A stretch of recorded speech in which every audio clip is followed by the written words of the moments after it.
Hello to all my friends and family, and welcome to this episode of Jim's 5am Club. What I'd love to do on this most perfect Sydney winter's morning is to go through a book, and the book that I've selected for this episode is entitled The Will of Many, a book that was published on the 23rd of May 2023 and authored by a fellow named James Islington. So let's see where this book takes us, what we can learn and what we can incorporate into our inventories of skills, knowledge and wisdom. So the first key message that comes from this book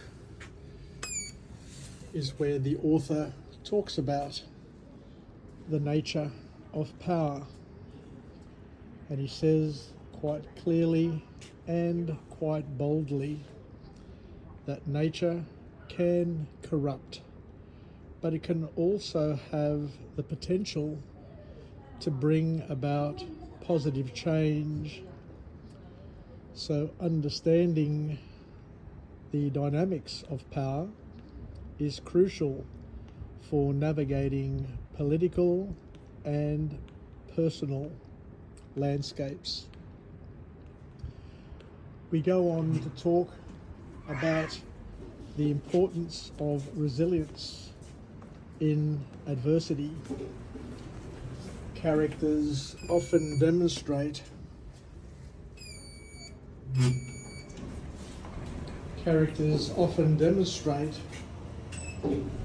that resilience is indeed key to overcoming adversity.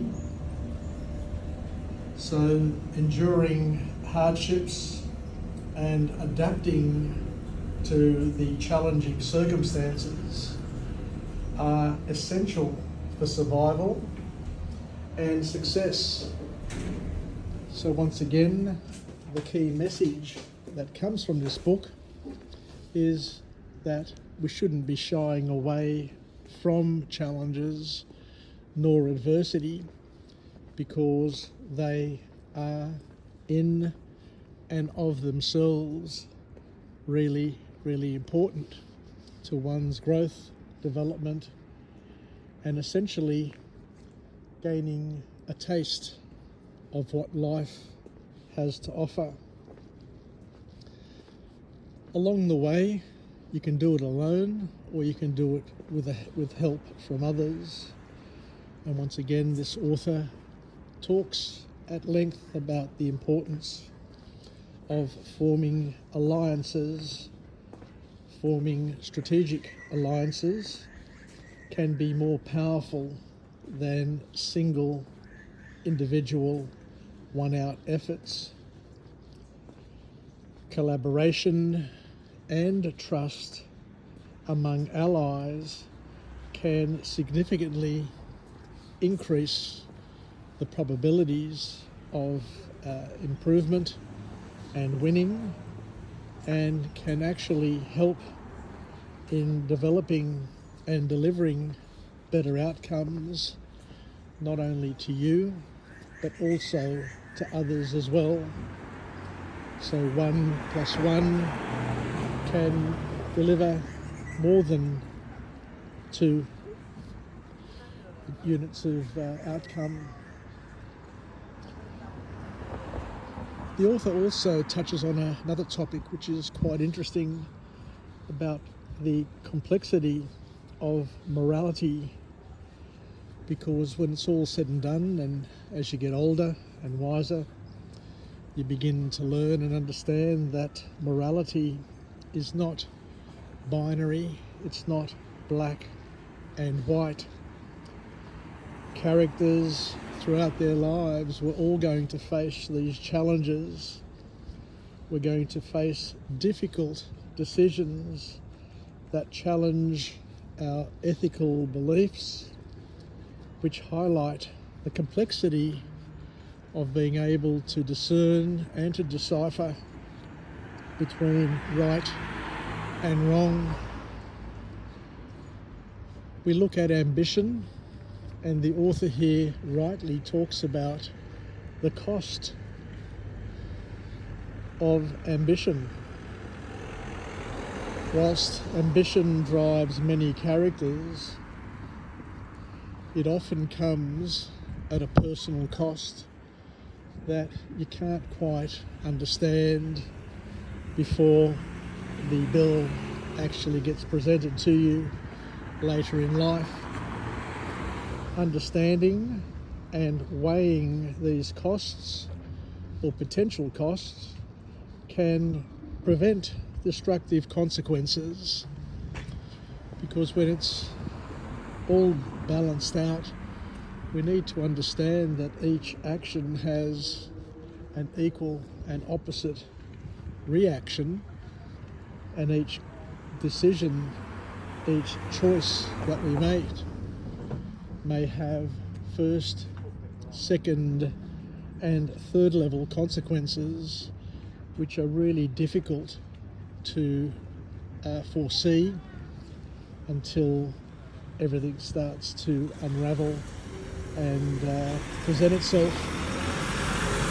As they say, based on the decisions we make, the choices we make, the actions we take, sooner or later we are all going to have to sit down to a banquet of consequences, and those consequences can be positive and or negative, and as we say, they can be first, second and or third level consequences.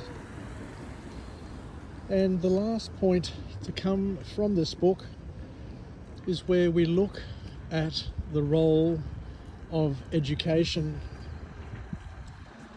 Whilst knowledge and education are indeed powerful tools, the author here reminds us that characters who seek to understand their world and its systems gain significant advantage over those who are lazy and don't put in the work or the effort to try and understand how things fit together and the potential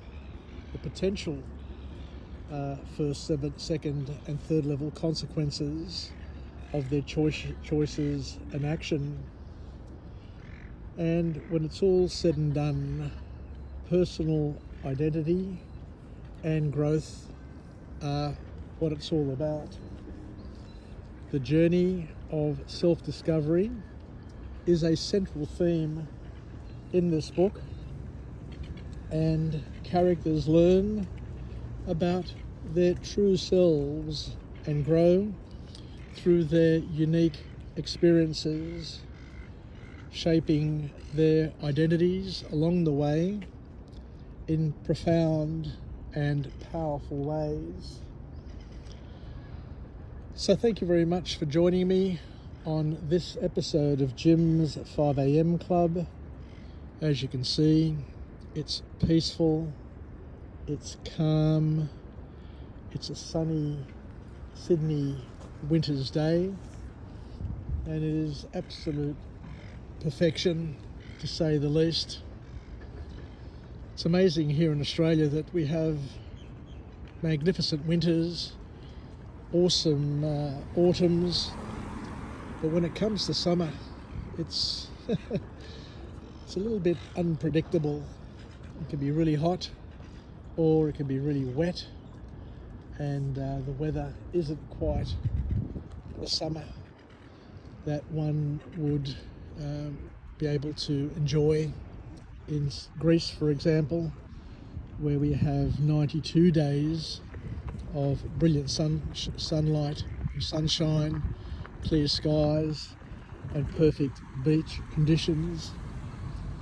Anyway, let's move on We'll chat again. Bye for now.